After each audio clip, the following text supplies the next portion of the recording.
Good evening, sir.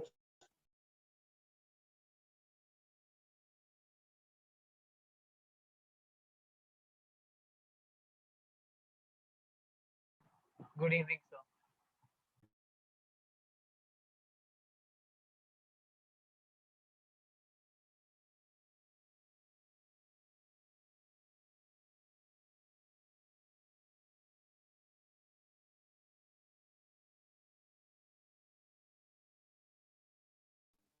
Guys,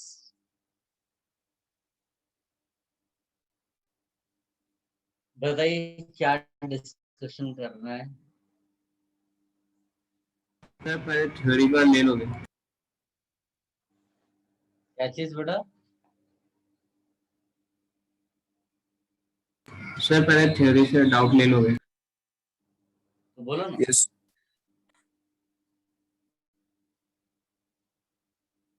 sir जो tautomerism में Bridget carbon वाला एग्जांपल होता था ना, हाँ, तो वो वापस बता दो ना, समझ में नहीं आ रहा है। अच्छा।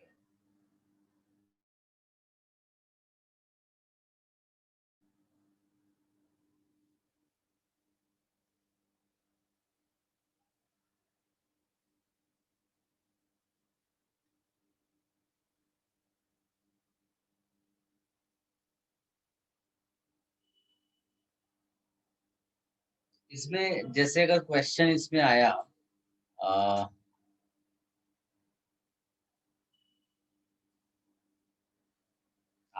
क्वेश्चन इसमें आया, मान लीजिए ऐसा दिया हुआ है, ठीक है?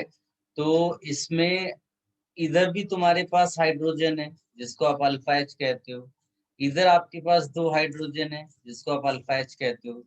टॉटोमेरिज्म में क्या होगा? यहाँ पर एच माइग्रेट करेगा, दोनों तरफ पॉसिबिलिटी है माइग्रेशन की क्योंकि एच अवेलेबल है, लेकिन आप किधर से माइग्रेशन नहीं कराओगे तो उसमें बोला जाता है कि अगर आपने ब्रिजेट वाले अल्फा एच को ले लिया तो प्रॉब्लम ये होगा कि वहां पर डबल बॉन्ड आ जाएगा ब्रिजेट कार्बन पे, ठीक है? और इसकी वजह से स्ट्रेन बहुत ज्यादा आ जाएगा, तो ये सिस्टम अनस्टेबल है। दिस इज अनस्टेबल, इसलिए ये वाला केस नहीं कंसीडर करते और इसको बोलते हैं ब्रेड्स रूल, ठीक है? कि ब्रिजेट कार्बन पे डबल बॉन्ड नहीं आएगा, इसीलिए जब टॉटोमेरिज्म का दिखाओगे आप तो वो यहां से होगा। क्या समझ में आया बेटा? Yes sir.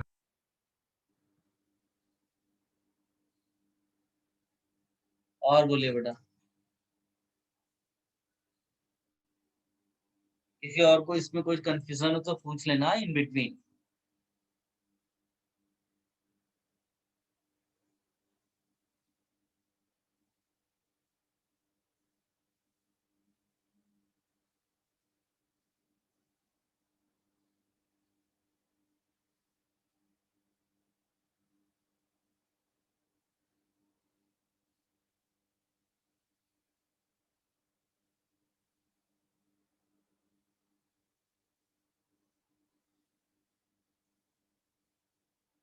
तो सर यस बेटा।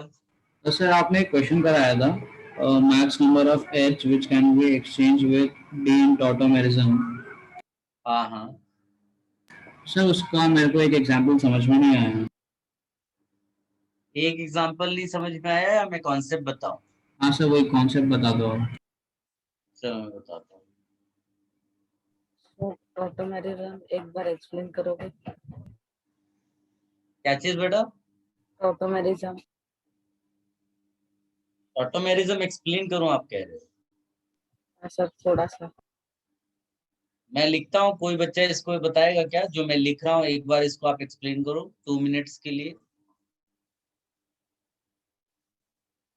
मैं एग्जाम्पल लिख रहा हूँ ये, इसको एनॉल टॉटोमर बोलते हैं और ये कीटो टॉटोमर है,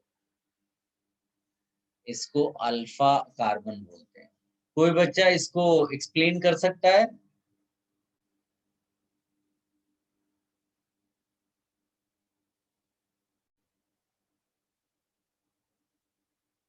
एनीबॉडी? सर एक्सप्लेन क्या करना है? अरे एक्सप्लेन मतलब इसको बताओ कैसे एच क्या होता है, माइग्रेट करता है, टॉटोमेरिज्म में क्या होता है, इसको मालूम नहीं है शायद। तो सर टॉटोमेरिज्म में दो सिस्टम होते हैं, डायड और ट्रायड। इसमें ट्रायड वाला सिस्टम, तो पहला जो एच है, अल्फा एच है, वो एक थर्ड एटम पे आ जाएगा, ऑक्सीजन पे, और वहाँ पे एक डबल बॉन्ड आ जाएगा।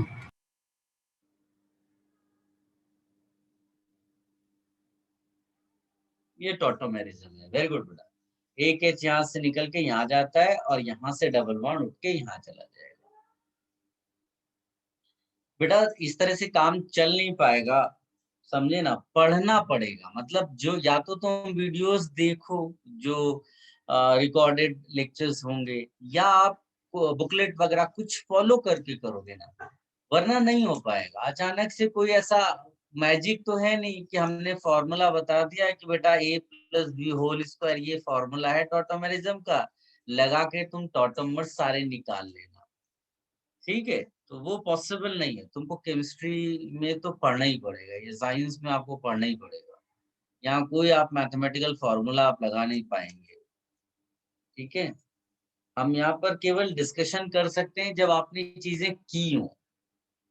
ठीक है, और जब चीजें करेंगे तो डाउट्स आएंगे, और जब डाउट्स आएंगे तो फिर उसको बताया जा सकता है। You have received models, that is okay, उसमें मुझे कोई प्रॉब्लम नहीं, मैं अपनी बात केवल तुम तक पहुंचा रहा हूँ। ठीक है, सर तो मैंने चलो। अभी स्टार्ट किया है, बस केमिस्ट्री का जीओसी का देख रहा हूँ अभी तो मैं रिकॉर्डिंग। हाँ, मुझे कोई प्रॉब्लम नहीं है उसमें। तुम मुझसे पूछोगे तो मेरा रिप्लाई भी तो देख लेना पड़ेगा तुमको, है कि नहीं। उस समय हाँ तुम ये सर। नहीं बोल सकते कि मतलब मुझे ये क्यों बोला जा रहा है, तो वो बोला जाएगा। अगर तुम पूछोगे कि केमिस्ट्री पढ़ा दो, तो केमिस्ट्री पढ़ा दो मतलब कुछ नहीं कर सकते ना, तुम्हें टॉपिक बताना पड़ेगा, टॉपिक के बाद लाइन बोलनी पड़ेगी। अगर वो लाइन लेंदी है तो फिर वो नहीं बताया जा सकता, पढ़ाया गया पहले। बैक टू दिस, अभी जैसे इस बच्चे ने मुझसे पूछा कि आप एग्जाम्पल लेकर बताओ मैं कि एच एक्सचेंज कहाँ कहाँ से होता है ड्यूटेरियम में।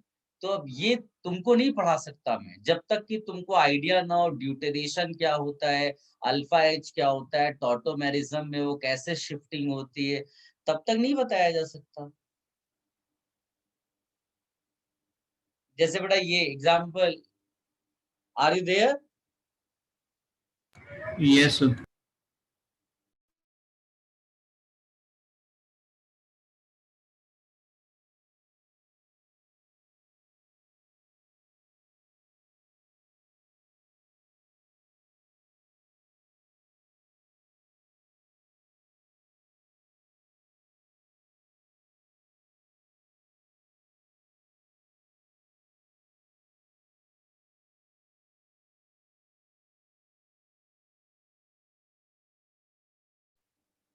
आवाज आ रही बेटा?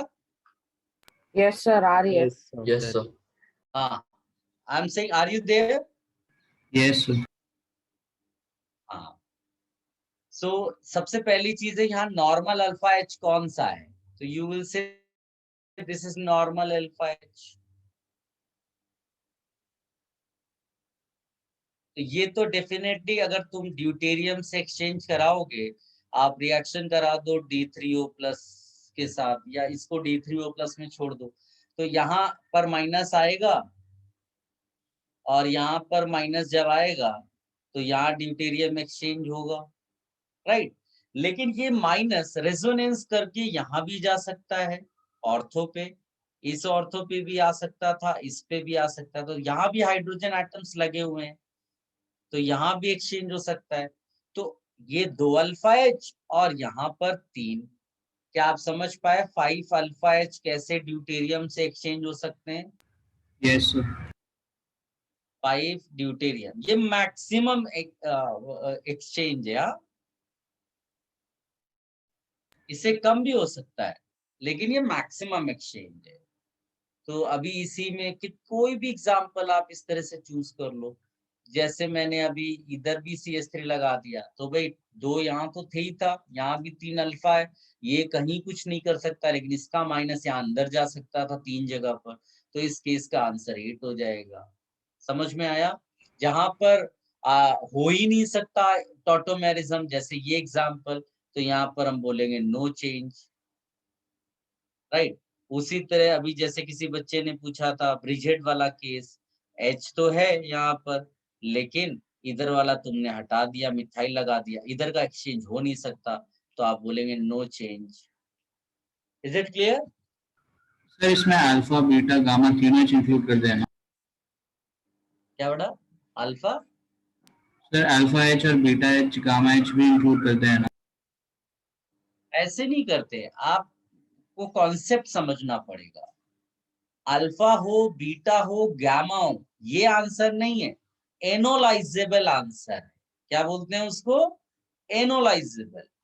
तो एनोलाइजेबल एच है क्या? Now what is meant by enolisable H? Enolisable H का मतलब है कि जब मैं उस एच को निकालूंगा तो वो एच जो नेगेटिव चार्ज छोड़ेगा, वो नेगेटिव चार्ज रेजोनेंस करके ओ तक पहुंच जाए। क्या आप समझ पाए इस चीज को? Yes sir. तो इसको एनालाइजेबल कहते हैं।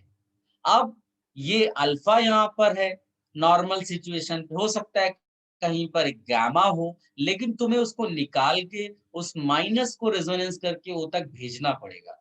प्रैक्टिस करते करते हम लोग रट लेते हैं कि अल्फा वाला भी जाता है, गामा वाला भी जाता है, बीटा नहीं जाता है। तो इस तरह से लोग बोलना शुरू करते हैं, बट ये अल्फा बीटा गामा की बात नहीं है, ये बात है एनोलाइजेबल एज की।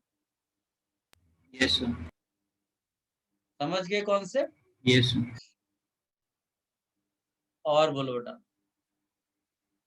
जैसे कोई पूछेगा ये वाला है, ये एनालाइजेबल नहीं है ना, क्योंकि तुम एच को निकालोगे माइनस आएगा, ओ पे अगर ले जाओगे तो डबल बॉन्ड ब्रिजेट पे आ जाएगा, विच इज नॉट अलाउड। इसका मतलब this hydrogen is not analysable even if it is alpha H. ठीक है? Yes sir. ये सब पॉइंट्स लिख लेना, क्योंकि ये पॉइंट्स नहीं लिखोगे तो गड़बड़ हो जाएगा। इस वाले में भी ये वाला एच एनालाइजेबल नहीं है, क्योंकि माइनस चार्ज करोगे तो ओ तक जा नहीं पाएगा, क्योंकि यहाँ पर डबल बॉन्ड क्यूमुलेटिव हो जाएगा।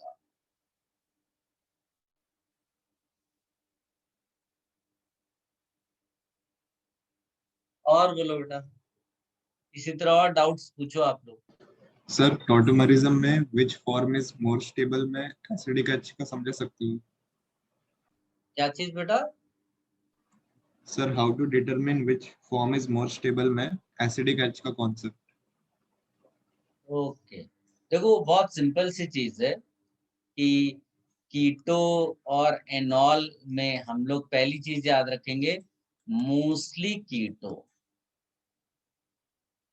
Mostly keto form more. ठीक है? Mostly keto form more. कहां पर कीटो फॉर्म मोर नहीं होगा?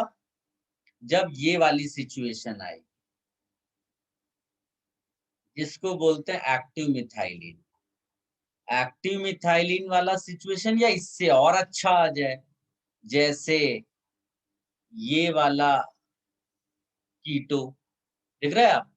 ये इसका एनॉल कैसा होता है बेटा? एरोमेटिक हो जाएगा, है ना? ये हो गया। इसके अलावा डाइपोल डाइपोल रिपल्शन बड़ा इंपॉर्टेंट है, ये वाला, इस वाला। ये सब एक दो सिचुएशंस को छोड़ दो तो मोस्टली हमको कीटो फॉर्म को ज्यादा स्टेबल मानकर चलना है। ये तो तब जब दो दो कंपाउंड्स दिए हुए हैं।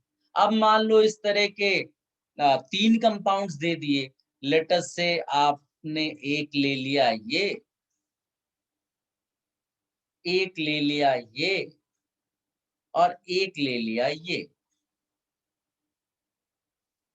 तो सबसे पहले तो देखो कि इनमें से कोई इसमें तो नहीं फॉल करता। तो आपने देखा कि एक्टिव मिथाइलिन वाले से 2 लोगों का चेहरा मैच करता है। क्या आप देख पा रहे हो? Yes sir. थोड़ा सा डिफरेंस है इसमें। उन्होंने यहाँ एक ऑक्सीजन लगा दिया, लेकिन है तो इसके पास भी एक्टिव मिथाइलिन। इसका मतलब इसका परसेंटेज, एनॉल परसेंटेज सबसे कम होगा। तो मैं अगर एनॉल लिखूंगा तो मेरा सेकेंड लीस्ट हो जाएगा। क्या समझ में आया बेटा? Yes sir.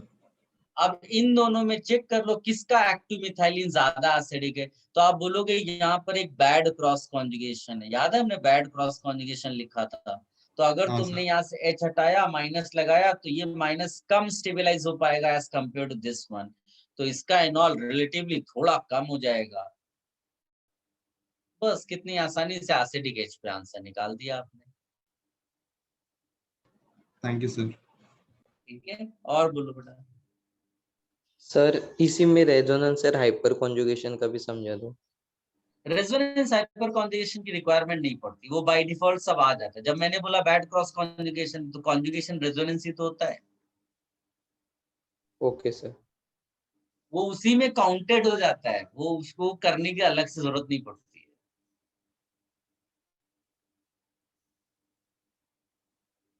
और बोलो बेटा।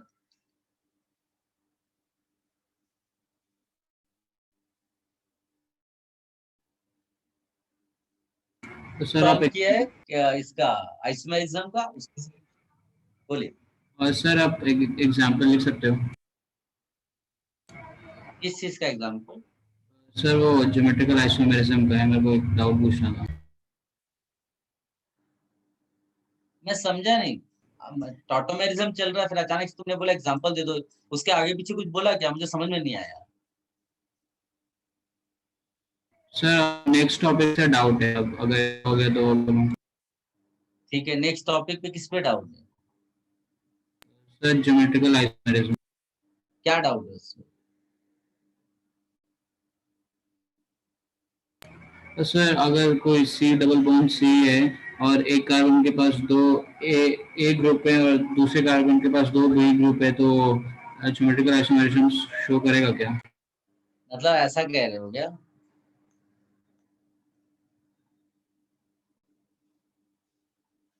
ऐसा यस। ये नहीं शो करेगा ना, क्योंकि इस कार्बन में देखो आइडेंटिकल ग्रुप्स आ गए।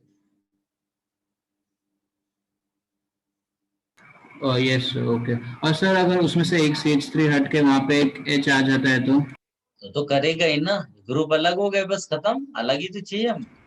Yes okay sir.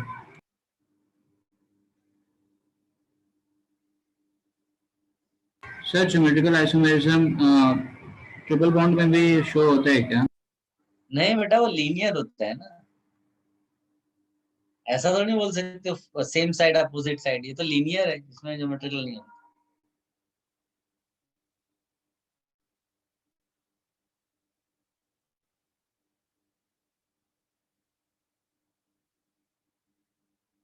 और बोलो। और सर बुकलेट से डाउट है। एक मिनट, मैं बुकलेट निकालता हूँ।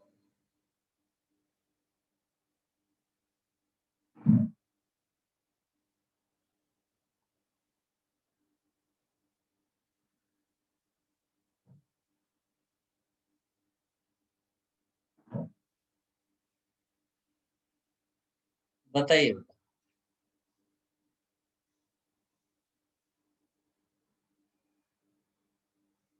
सर होम असाइनमेंट 1 का 19th क्वेश्चन। आइसोमेरिज्म में यस सर।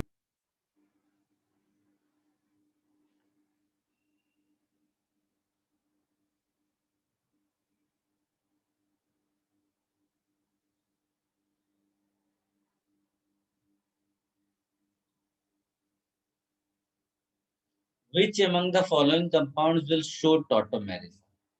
अब स्ट्रक्चर ड्रॉ कर दो। 2,2 डाइमिथाइल प्रोपेनल,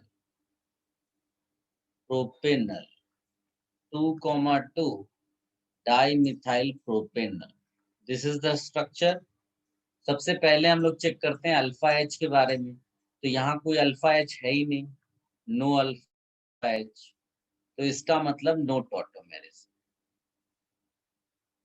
गामा वगैरह चेक तब करते हैं जब कॉन्जुगेशन होता है, यहाँ पर उसको चेक करने की जरूरत ही नहीं, कोई कॉन्जुगेशन भी नहीं है और अल्फा एच है नहीं। ठीक, अब इस तरह से आप बी वाला ऑप्शन ड्रॉ करिए। 2,2 dimethyl 1 nitropropane, CH3 CH3 CH3 और CH2NO2 दिया हुआ है ना, ये दिया हुआ। तो अब इस NO2 के पॉइंट ऑफ व्यू से देखोगे तो अल्फा H देखो यहाँ दिखाई दे रहा है, तो यहाँ पर टॉटोमेरिज्म पॉसिबल है। अब ये अल्फा था ही नहीं, अल्फा तो कोई और है, वहां टॉटोमेरिज्म हो गई। ठीक, तो ये आंसर होगा। फिर इस तरह सी वाला ऑप्शन ड्रॉ करो, 2,4 पेंटेन डाइओन, तो CH3 C double bond O, CH2 C double bond O CH3, तो एक्टिव मिथाइलिन वाला है तो करता ही करता है, ये अल्फा H आता है, ये आंसर होगा ही होगा। डी वाला बेंजोफिनोन है, बेंजोफिनोन का स्ट्रक्चर ऐसा होता है, ना इधर अल्फा H है ना इधर, सबकी 4 वैलेंसी कार्बन सेटिस्फाई कर रहा है, no alpha H, no tautomerism. इसका क्वेश्चन का आंसर क्या हुआ? B and C. Is it clear? Yes sir. Sir 22 और 23 भी है।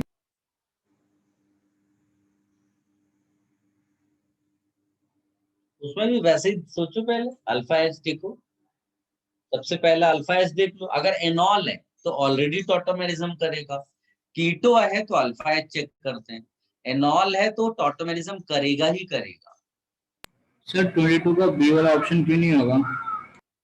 उसमें अल्फा H नहीं है बेटा, अल्फा H भी नहीं है, गामा H भी नहीं है, कॉन्जुगेटेड गामा H नहीं है, अल्फा H है ही, अल्फा H है लेकिन क्यूमुलेटिव बनाएगा तो उसको नहीं कंसीडर करो। Okay sir. सर 23 का सी ऑप्शन करेक्ट क्यों नहीं है? Which of the following pairs are tautomers, उसमें बेटा एटम्स कम ज्यादा है, मॉलिक्यूलर फॉर्मूला सेम होना चाहिए दोनों का। Okay sir.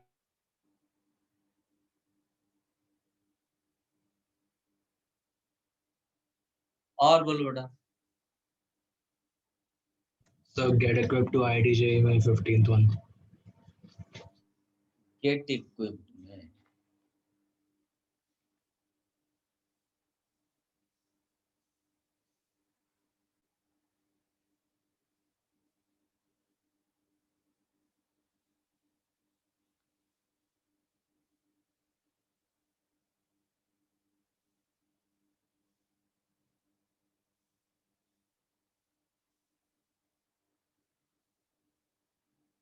an optically active alkene has molecular formula this. The catalytic hydrogenation of A gives an achiral product. The structure of A would be, बहुत आसान है, इसमें हर ऑप्शन को एनालाइज करो, ए को देखो, पहली चीज क्या मॉलिक्यूलर फॉर्मूला मैच कर रहा है, मॉलिक्यूलर फार्मूला मैच कर रहा है, कार्बन काउंट कर लो, हाइड्रोजन काउंट कर लो इसमें, और देख लो क्या C6 अगर मैच करता है। फिर दूसरी प्रॉपर्टी क्या कहता है कि इस कंपाउंड को अगर देखो तो ये कंपाउंड कायरल होना चाहिए, तो तुम बोलोगे हाँ कायरल तो नहीं, सॉरी कायरल नहीं है, कायरल इसमें नहीं है, जबकि वो कहता है कायरल होना चाहिए, ऑप्टिकली एक्टिव होना चाहिए। तो यहाँ पर हम बोलेंगे ये दोनों सेम है, तो हम लिखेंगे नो कायरलिटी इन ए यहाँ पर, तो ये आंसर नहीं हो सकता। अब बी वाले को देखो, क्या उसमें कायरलिटी है?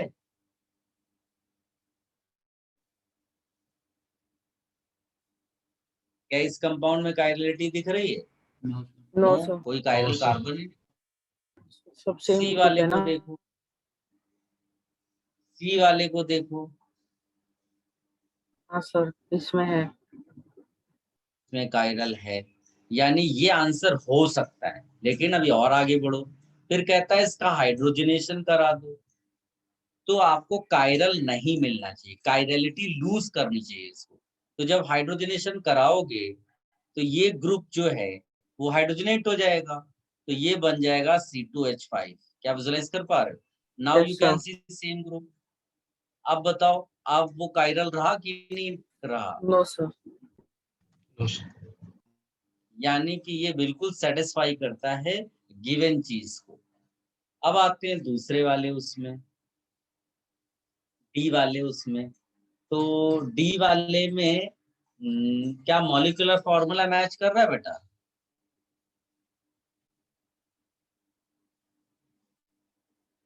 नहीं sir. Molecular formula is not matching,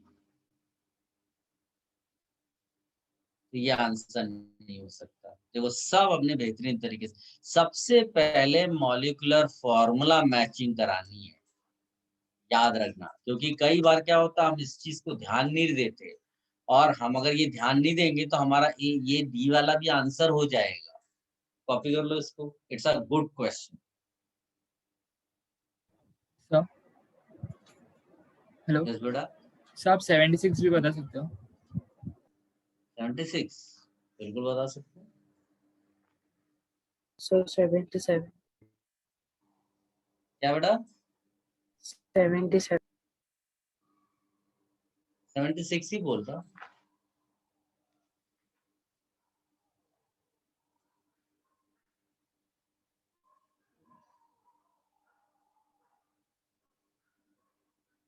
इसको रिमूव कर दें, कॉपी के लिए बेटा।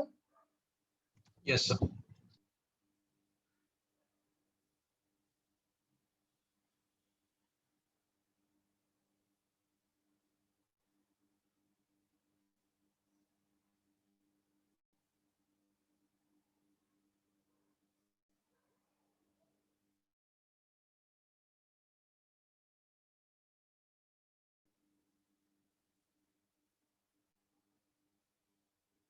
Rate of analyzation.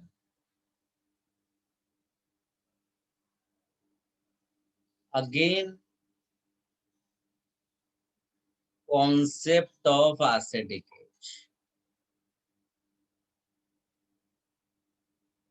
Write conjugate base and check stability.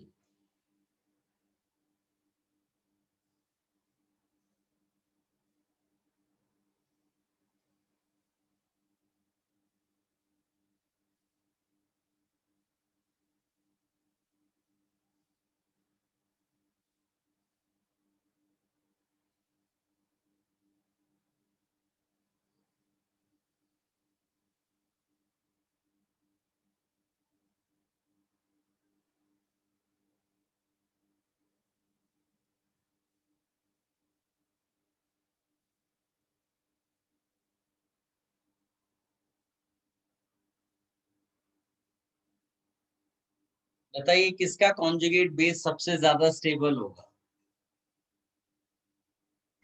Na2 वाले का। क्यों?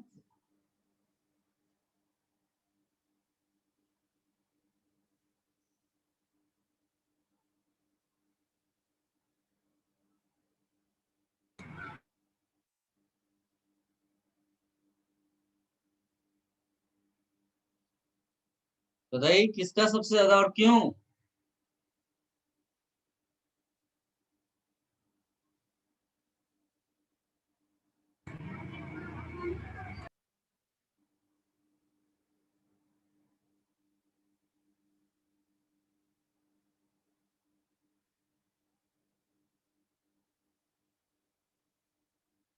कोई नहीं बता पा रहा है?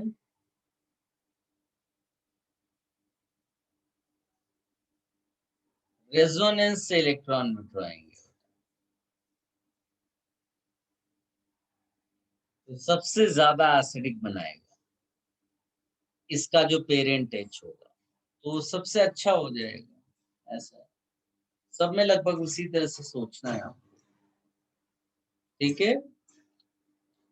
77 भी एसिडिक एच पे आएगा।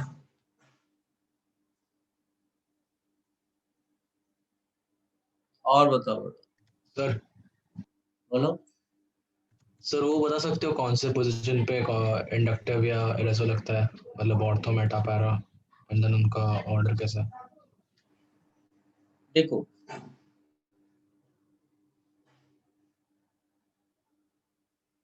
ये बेंजीन है, सबसे पहली चीज है कि यहाँ पर जब कोई ग्रुप लगता है तो वो अगर रेजोनेंस दिखाएगा तो उसका रेजोनेंस का इफेक्ट जो है ना वो ऑर्थो और पैरा पे ही होता है. No effect of reso on meta. यानी अगर ये इलेक्ट्रॉन विड्रॉइंग ग्रुप है, जैसे ये है इलेक्ट्रॉन विड्रॉइंग ग्रुप है वाया रेजोनेंस, तो आप क्या बोलोगे, यहाँ इलेक्ट्रॉन डेंसिटी कम हो जाएगी, यहाँ इलेक्ट्रॉन डेंसिटी कम हो जाएगी, यहाँ इलेक्ट्रॉन डेंसिटी कम हो जाएगी. मेटा पे कुछ नहीं हुआ. उसी तरह से अगर कोई ग्रुप इलेक्ट्रॉन रिलीजिंग है तो इलेक्ट्रॉन डेंसिटी इंक्रीज करेगा ऑर्थो पे, इलेक्ट्रॉन डेंसिटी ऑर्थो पे इंक्रीज करेगा, पैरा पे इंक्रीज करेगा. मेटा पे कोई इफेक्ट नहीं हुआ. और इंडक्टिव जो होता है वो डिस्टेंस डिपेंडेंट होता है. पास में ज्यादा इफेक्ट लगाएगा, दूर जितना होता जाएगा कोई भी प्लेस या ग्रुप या एटम, उस पे इफेक्ट कम होता चला जाएगा. तो इंडक्टर बेसिकली सारे पोजीशंस पे लग सकता है ना? सारे पोजीशंस पे लगता है और जो सबसे नजदीक होगा उस पे सबसे ज्यादा inductive. Okay sir, got it.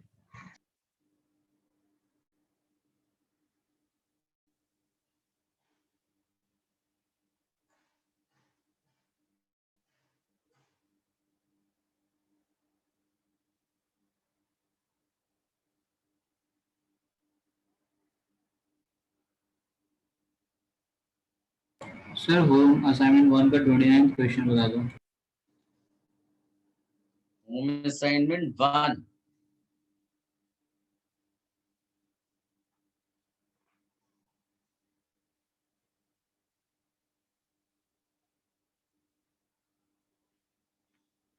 29th बोला बेटा आपने. Yes sir.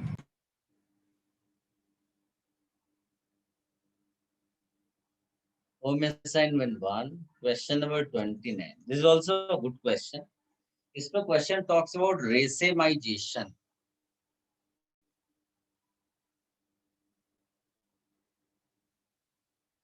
रेसेमाइजेशन का मतलब होता है डेक्स्ट्रो प्लस लेवो बनना चाहिए. ठीक है. और डेक्स्ट्रो लेवो बनने के लिए पहले डेक्स्ट्रो या लेवो में से कुछ तो बने, तभी तो डेक्स्ट्रो लेवो आप बोलोगे. यानी कि इनमें से वही वाला ऑप्शन आंसर हो सकता है जिसमें कायरलिटी हो. और फिर इसको रिलेट किया है टॉटोमेरिज्म से. टॉटोमेरिज्म में कौन सा कार्बन या हाइड्रोजन पार्ट लेता है, अल्फा एच. इसका मतलब है कि आपको ऐसा आंसर ढूंढना है जिसमें अल्फा वाला कार्बन उसके पास H भी हो और वो कायरल भी होना चाहिए. यानी आपको ऐसा चेक करना है, check that option whose alpha carbon is chiral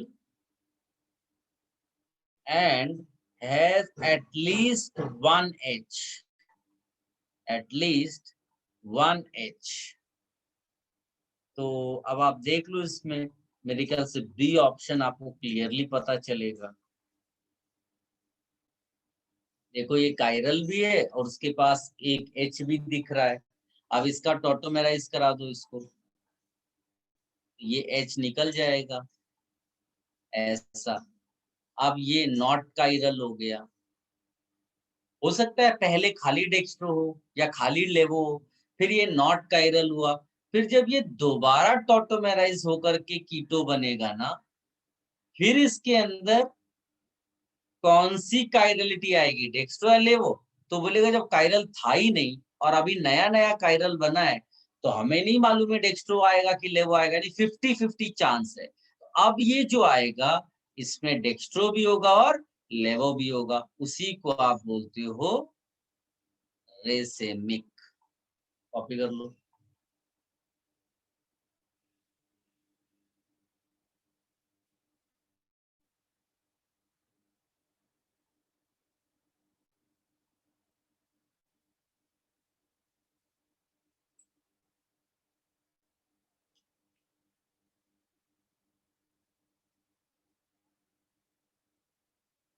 और सर इसी में 32 का फर्स्ट वाला क्यों नहीं होगा, ए ऑप्शन. 32.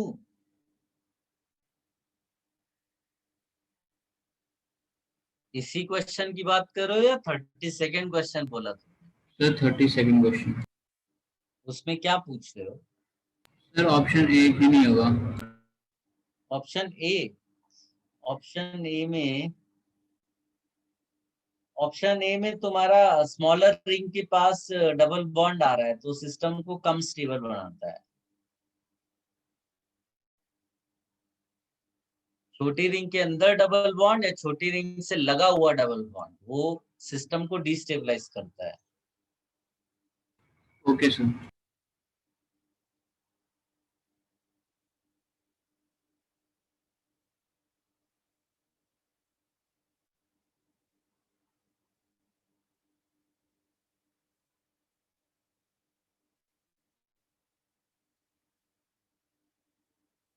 फिफ्थ और सिक्स्थ का आंसर पीछे से चेंज कर लेना। फिफ्थ में जो ए ऑप्शन है ना, उसमें फर्स्ट कंपाउंड को आंसर टिक कर लेना, बी वाले में भी फर्स्ट कंपाउंड को टिक कर लेना। ये एक्सेप्शनल एग्जांपल्स है।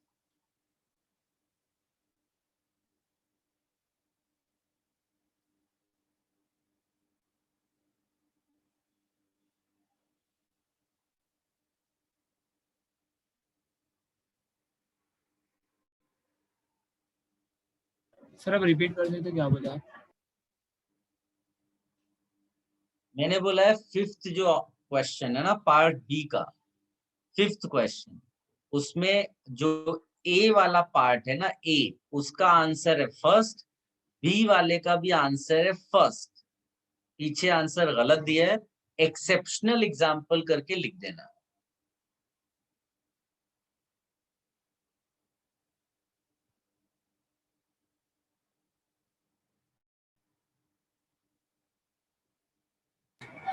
सर ए पार्ट का ना?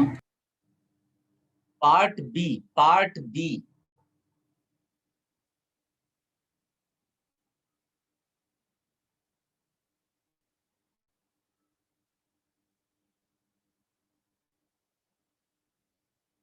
Sir 31 from assignment 1 question 31। 31 कौन बोल रहा है?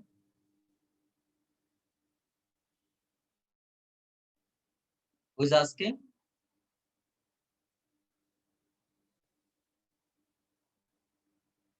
सर मैं लेकिन अभी तो आपको बेटा टॉटोमेरिज्म भी नहीं आता, मैं कैसे बताऊं आपको? जब मैं क्वेश्चन ऐसे नहीं हवा में बता सकता ना, आपको टॉटोमेरिज्म ही नहीं आता है तो मैं कैसे बताऊंगा?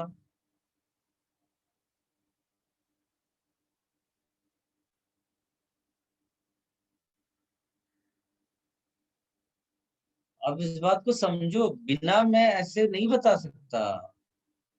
किसी को बेसिक नॉलेज होगी तभी तो हम आगे बढ़ेंगे बेटा।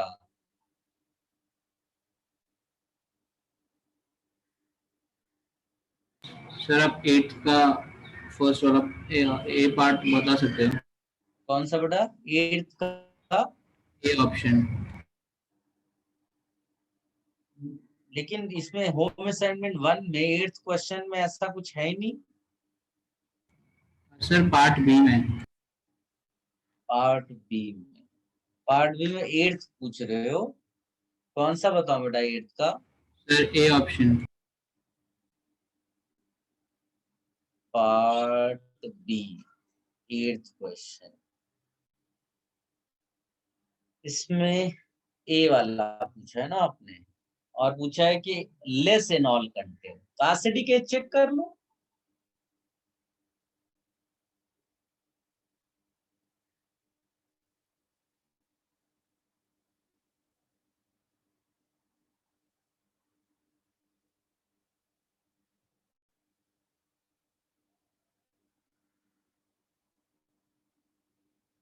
देखो ये अल्फा एच है, सॉरी ये अल्फा एच नहीं है, ये अल्फा एच है,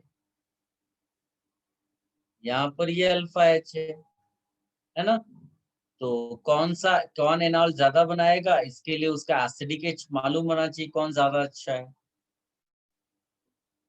तो बताइए इन दोनों में से कौन सा एग्जाम्पल है जिसमें minus charge good cross conjugation में जा रहा है? First one. यानी कि ये ज्यादा स्टेबलाइज हो रहा है। Yes sir. अगर ये ज्यादा स्टेबलाइज होगा तो ये ज्यादा एसिडिक होगा, तो इसका एनॉल भी ज्यादा होगा। पूछा एनॉल लेस।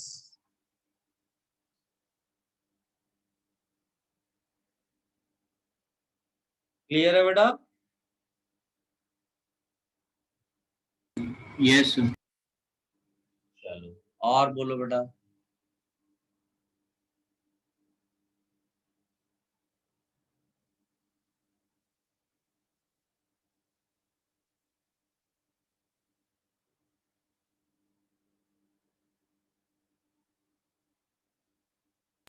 सर 9th का बी वाला पार्ट।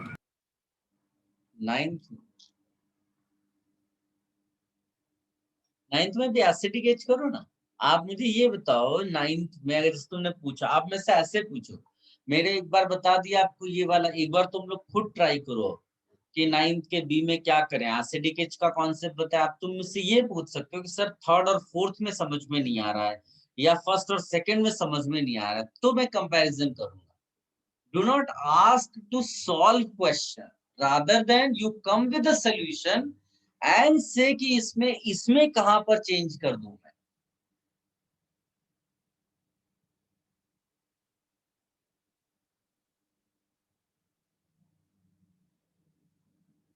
और बताइए बेटा।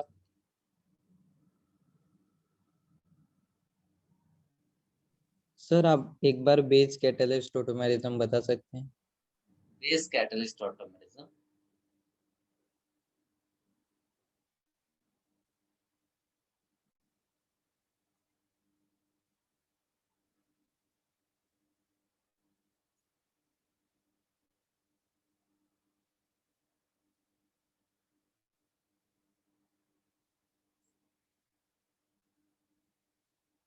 इसमें जैसे मैंने ये एक कीटोन ले लिया,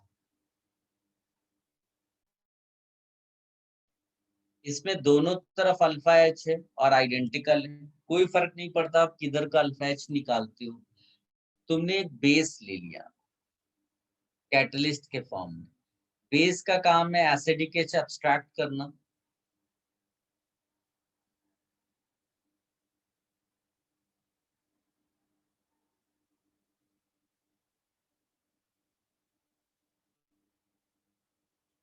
बेस का काम है एसिडिक एच एब्स्ट्रैक्ट करना। ये आपका अल्फा एच है, अल्फा एच एसिडिक होता है, उसी को निकालेगा, है ना। यस तो ये सर। कैसा बन जाएगा, CH2 माइनस हो जाएगा। फिर इसमें रेजोनेंस देख लो।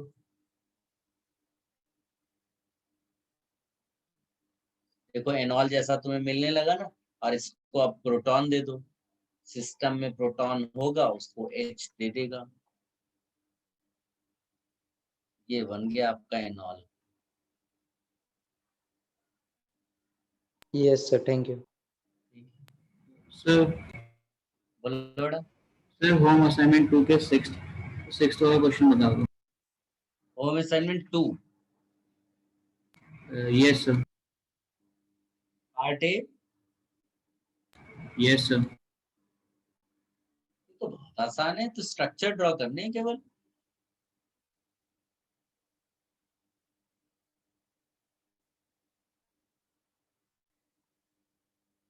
बहुत आसान है। देखिए यहाँ पर एक H है, यहाँ पर एक H है, और ऊपर CH2 है, और इस CH2 से कनेक्टेड यहाँ पर एक ग्रुप आ रहा है, फिर पीछे वाले कार्बन से कनेक्टेड होगा, और यहाँ HH है।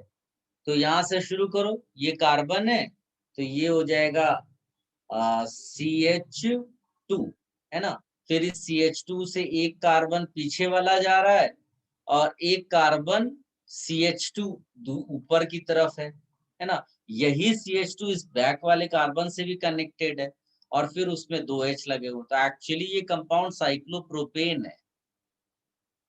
ध्यान से देखो, ऐसा तुम समझ पाओगे ना। देखो ना, ऐसा ऐसा ऐसा, ये फ्रंट कार्बन, ये बैक कार्बन, और ये टॉप में जो दिख रहा है। Yes is clear? Yes sir. और बोलो बेटा।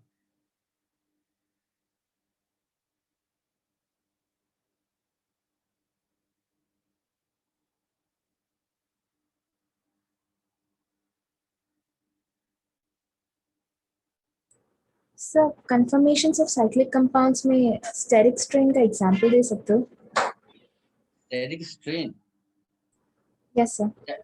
कैसा एग्जाम्पल?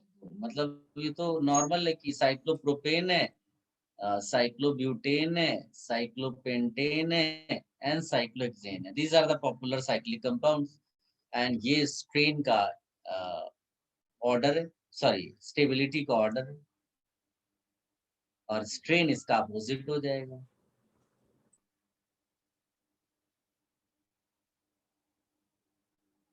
इसमें और मतलब क्या बताऊं?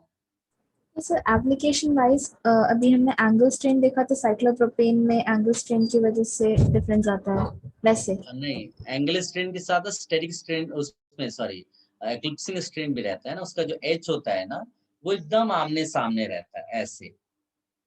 यानी कि जब तुम इसको अगर ड्रॉ करते हो इसमें न्यूमैन प्रोजेक्शन में, तो इसके जो एच होंगे वो ऐसे आएंगे।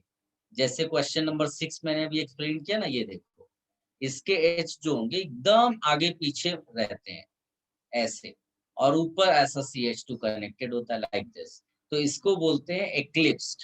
यस सर, एक्लिप्स की वजह से स्ट्रेन बढ़ता है। स्ट्रेन बढ़ गया। लेकिन अगर यही चीज आप साइक्लोहेक्सेन में जाते हो, तो साइक्लोहेक्सेन में जो डायग्राम है, अगर मैं ऐसा ड्रॉ करता हूँ, ये ड्रॉ करता हूँ, ये ड्रॉ करता हूँ, ये, तो उसमें क्या होता है कि जब आप इसमें आप सर्कल बनाकर देखो, तो इसमें एक एच देखो नीचे की तरफ जा रहा है, तो उधर ऊपर की तरफ जा रहा है। यानी इस वाले में आपका जो डिजाइन होगा वो ऐसा ऐसा ऐसा, और पीछे वालों में ऐसा आएगा, ऐसा ऐसा, यानी ये क्या है, स्टैगर्ड। तो इसीलिए वो वाला ज्यादा स्टेबल है, यानी Yes, यहाँ sir. पर स्ट्रेन नहीं है।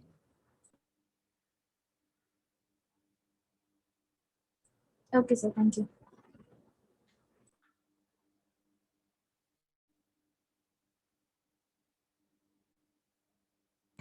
सर यस बेटा। सर होम असाइनमेंट 2 के पार्ट बी के 8th क्वेश्चन में होम असाइनमेंट 2 के पार्ट बी में 8th क्वेश्चन बोलो बेटा। सर इसमें थर्ड वाला है वो फर्स्ट वाले से बाद में आना चाहिए ना? थर्ड वाला फर्स्ट वाले से नहीं, इसमें ऐसा देखते हैं बेटा, चेयर में अगर स्टेबिलिटी जज करनी है तो देखना है आपको ऐसा, ऑल इक्विटोरियल मोस्ट स्टेबल। फिर ये चेक करना है बल्कि इक्विटोरियल, फिर आएगा आपको लेस बल्कि इक्विटोरियल, और फिर आएगा ऑल एक्सियल। समझ में आया? सबसे पहले चेक करो सब सारे इक्विटोरियल किस में है, फिर चेक करो बल्कि इक्विटोरियल किस में है, फिर चेक करो लेस बल्कि इक्विटोरियल। पहले पसंद तुम्हारी इक्विटोरियल है, फिर ऑल एक्सियल। क्या समझ में आया मेरा पॉइंट? Yes sir. अब आप देख लो थर्ड वाले में क्या बल्कि इक्विटोरियल है, यस सर। और फर्स्ट वाले में लेस बल्कि वाला ग्रुप इक्विटोरियल है। तो ऑर्डर वाइज समझ गए आप?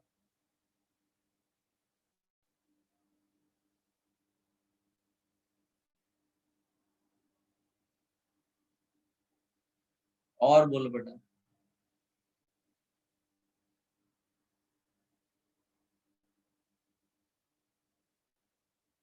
सर कन्फॉर्मर्स को हम सिंपल मेथड से सेपरेट नहीं कर सकते ना? कन्फॉर्मर्स इंटर कन्वर्टेबल होते हैं बेटा, तो उनको तो सेपरेशन कैसे पॉसिबल ही नहीं। Yes sir.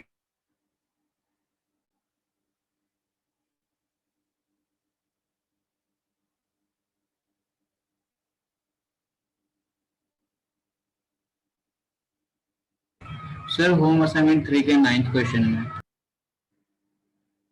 Home assignment 3 ninth question को छोड़ दो बेटा, कुछ एरर है क्वेश्चन में, leave that question. Okay sir. हाँ, सर, तो उसमें और ये पूछ सकते हो कि डाइपोल मोमेंट वगैरह किसका ज्यादा होगा, तो वो सिंपल कॉन्सेप्ट जैसे तुम पढ़ते हो कि इसमें कैंसिल आउट कर देगा तो डाइपोल मोमेंट जो है, सॉरी, इसमें कैंसिल आउट कर देगा तो डाइपोल मोमेंट इसका 0 हो जाएगा, और जिसमें ऐसा बी आर लगा हुआ है उसमें एंगल 60 डिग्री आता है, और जिसमें बी आर ऐसे लग रहता है उसमें 120 आता है, और बॉन्ड एंगल अगर कम होगा, ये एंगल कम होगा, तो म्यू जो वेक्टर एडिशन करते हैं ना, जिसमें cos 60 आएगा, तो ये वैल्यू बड़ी हो जाएगी, तो इन दोनों में ये वैल्यू बड़ी होगी, इस तरह से निकालो। और डाइपोल मोमेंट जिसका ज्यादा होता है उसका बॉइलिंग पॉइंट ज्यादा होगा। Yes sir. सर, इसी में 6th वाला क्वेश्चन बता दो। इसी में 6th क्वेश्चन जिसमें लिखा है which of the following can have 2, ऐसा। Yes sir. 2 का मतलब होता है बेटा ज्योमेट्रिकल आइसोमर्स।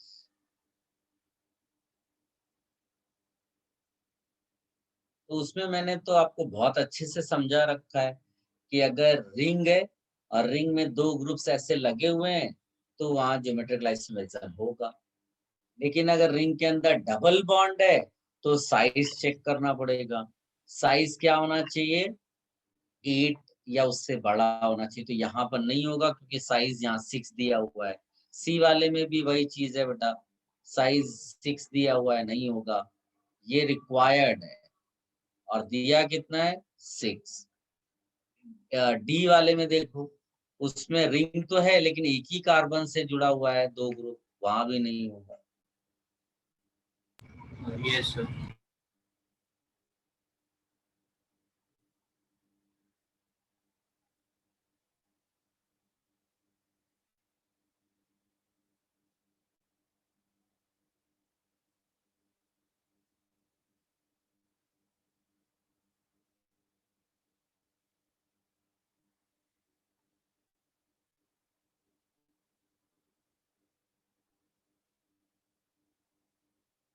सर, आप एक बार वो सारी पॉसिबिलिटीज बता सकते हो जिसमें ज्योमेट्री का आइसोमेरिज्म शो होता है? अच्छा, तो बहुत आसान है। सबसे पहले तो सी डबल बॉन्ड सी लिख लेना, और इसमें एक बात ध्यान रखना है कि ये ग्रुप सेम नहीं होने चाहिए, एक कार्बन वाले। फिर दूसरा लिख लेना सी डबल बॉन्ड है, इसमें भी ध्यान ये रखना है कि ये वाले 2 ग्रुप सेम नहीं होने चाहिए। नाइट्रोजन वाला कुछ भी हो, वो तो वैसे लोन पेयर रहता है, सेम होने का चांस ही नहीं है उसमें। थर्ड वाले में इसमें एन डबल बॉन्ड एन हो सकता है, तो इसमें एक लोन पेयर होगा, एक ग्रुप होगा, एक लोन पेयर होगा, एक ग्रुप होगा, तो ये तो करेगा ही करेगा। फिर रिंग वाला रहता है, रिंग में 2 ऐसे लगे होते हैं ना अलग अलग, एक ही कार्बन से होगा तो नहीं होगा। फिर double bond in the ring वाला ले लो, लेकिन साइज जो है वो 8 या उससे ज्यादा होना चाहिए। फिर क्यूमुलेटिव डबल बॉन्ड ले लो, लेकिन वो ऑड नंबर होने चाहिए, 1 2 3, और यहाँ पर ग्रुप्स अलग अलग होने चाहिए, ये ग्रुप सेम नहीं होने चाहिए। इसी में आप रिंग ले सकते हो स्पाइरो टाइप का, ऐसा 3 रिंग्स ऑड जैसा। इसमें भी इसी तरह से ग्रुप्स ये वाले ए नहीं होने चाहिए बस, ठीक है, इस तरह आप बना सकते सर, अगर स्पाइरो वाले में कोई इवन नंबर हो गया तो वो नहीं होगा ना? हो। वो ज्योमेट्रिकल शो नहीं करेगा।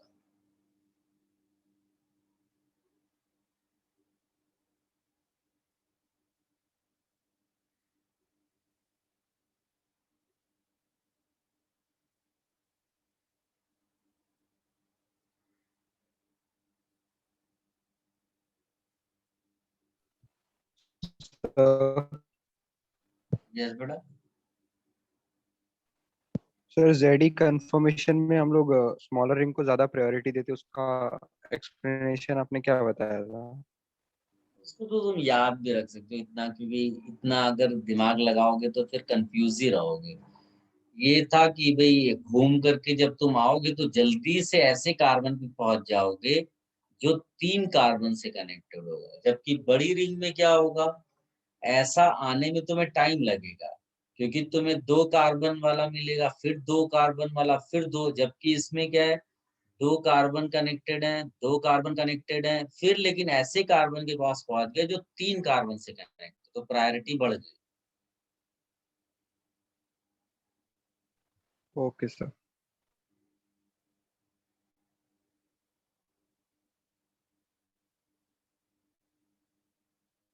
और बोलो बेटा।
और डाउट्स बोलिए बेटा, एनी अदर डाउट?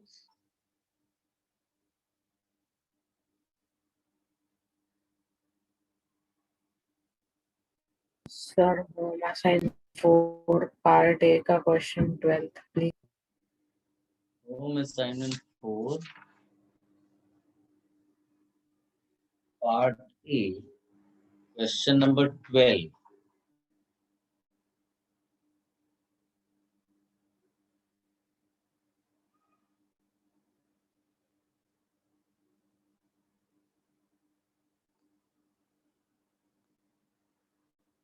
कहता है कि an optically active compound on catalytic hydrogenation and optically अभी एग्जैक्टली ऐसा क्वेश्चन किया था हमने। आपको हर एक ऑप्शन को चूज करना पड़ेगा, देखना पड़ेगा क्या उसमें कोई कायरल कार्बन है, और हाइड्रोजनेशन के बाद क्या वो इनएक्टिव हो जाता है, और मॉलिक्यूलर फॉर्मूला मैच करना चाहिए। तो जैसे इसमें मैं देख पा रहा हूँ, सीधे सीधे answer b is the answer. अब मैं एक्सप्लेन कर देता हूँ। इसमें CH2 दिया है, डबल बॉन्ड दिया है, CH दिया है, CH3 दिया है, CH2 CH3। सबसे पहले तो इसका मॉलिक्यूलर फॉर्मूला चेक करो, तो 2 1 3 1 4 5 6 7 8 9 10 11 12, तो H12 हो गया, 1 2 3 4 5 6, C6H12, तो इट्स मैचिंग। ठीक, अब ऑप्टिकली एक्टिव है क्या, तो आप बोलोगे यस कायरल कार्बन है, तो ऑप्टिकली एक्टिव वाला जो क्राइटेरिया है उसको भी मैच किया, यानी देयर इज अ पॉसिबिलिटी कि ये ए हो सकता है। अब वो कह रहा है इसका हाइड्रोजनेशन कर दो, और जब इसका हाइड्रोजनेशन कर दोगे तो डबल बॉन्ड खत्म हो जाएगा, ये बन जाएगा CH3 CH2। अब आप चेक करो क्या इसकी कायरलिटी खत्म हो गई, तो आप बोलोगे यस नॉट कायरल, यानी कि ये बी वाली क्राइटेरिया को सेटिस्फाई कर गया। मॉलिक्यूलर फार्मूला देख लो, मॉलिक्यूलर फार्मूला देखोगे तो इसमें हाइड्रोजन अगर काउंट करो तो 14 आ रहा है, हाँ, और कार्बन 6 ही है, तो इसका मतलब फॉर्मूला भी मैच करता है। तो ये एकदम परफेक्ट आंसर है फॉर दिस पर्टिकुलर क्वेश्चन।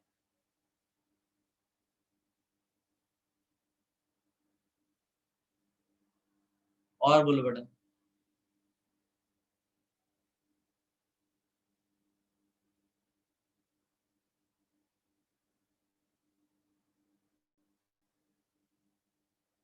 आपके सब लोगों ने रिवाइज की है सारी चीजें बेटा?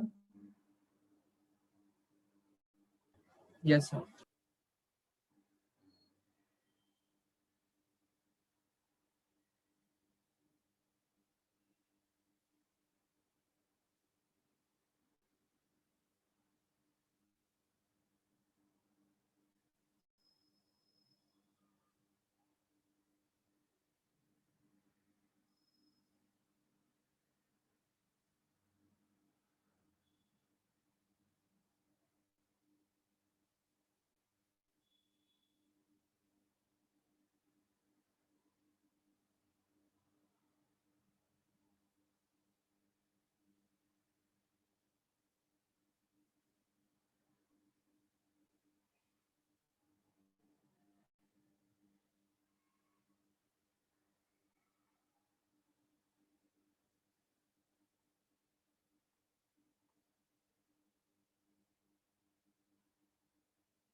और डाउट से बेटा और बोलो, और कुछ पूछना है?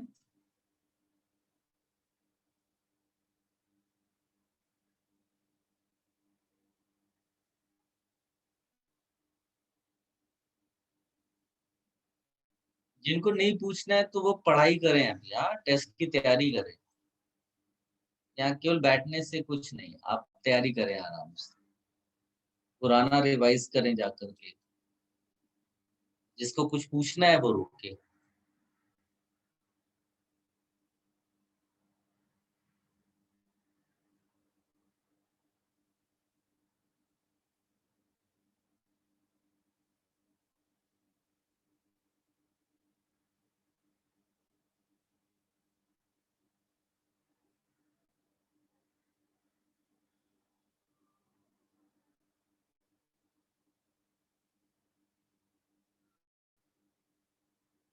सर यस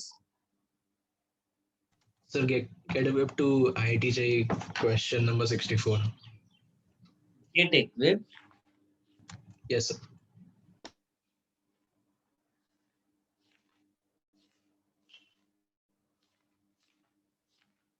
क्वेश्चन नंबर कौन सा बोला बेटा? 64 सर, उसमें ऑप्शन ए मैं नहीं समझा।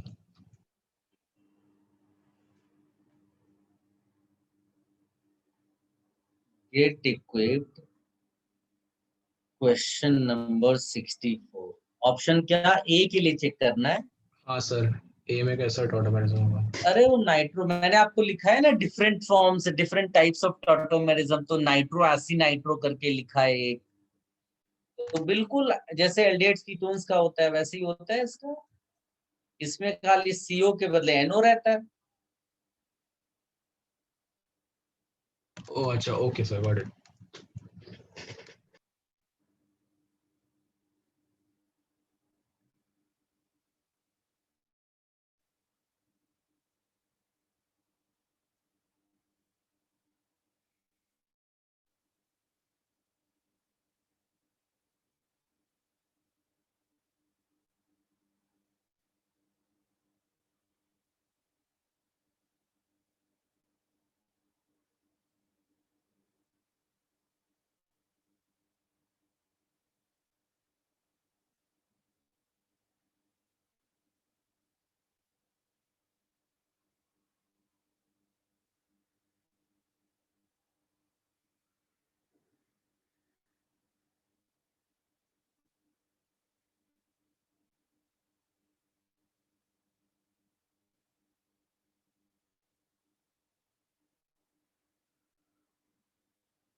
Sir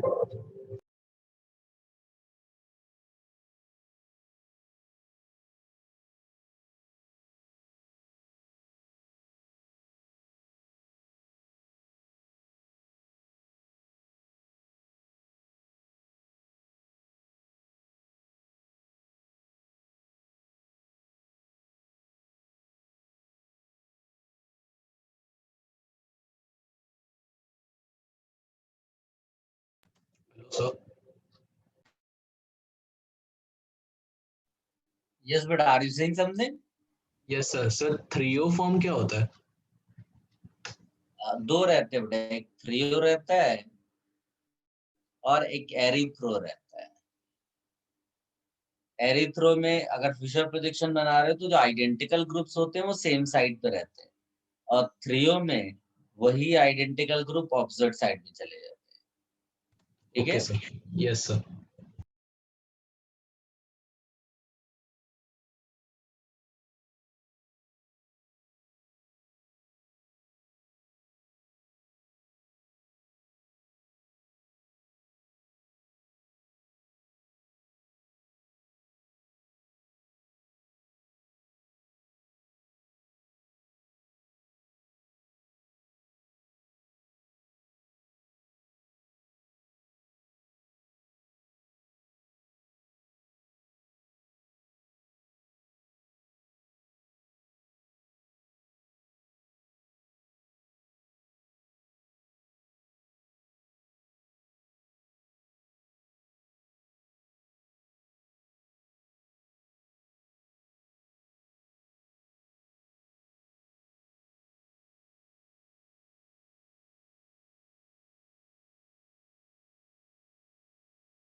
sir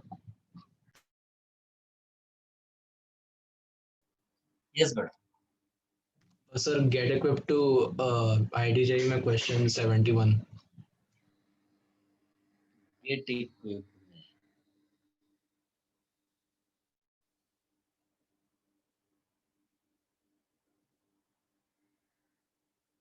71 yes sir. उसमें एक्चुअली क्या है, क्योंकि उसमें केवल एनर्जी ग्राफ दिया हुआ है, और जो इनेंशियोमर्स होते हैं उनकी प्रॉपर्टीज एक जैसी होती हैं, तो जिनकी एनर्जी लेवल एक जैसी है उनको इनेंशियोमर्स मान लो, और जिनकी एक जैसी नहीं है उनको डायस्टेनोमर्स मान लो। तो मेरे ख्याल से ए एंड बी देखोगे तो उनकी एनर्जी सेम है ना, तो वो इनेंशियोमर्स मान लो, और सी एंड डी उनकी एनर्जीज अलग अलग, उनको डायस्टेनोमर्स बोल दो। ठीक है? Yes sir.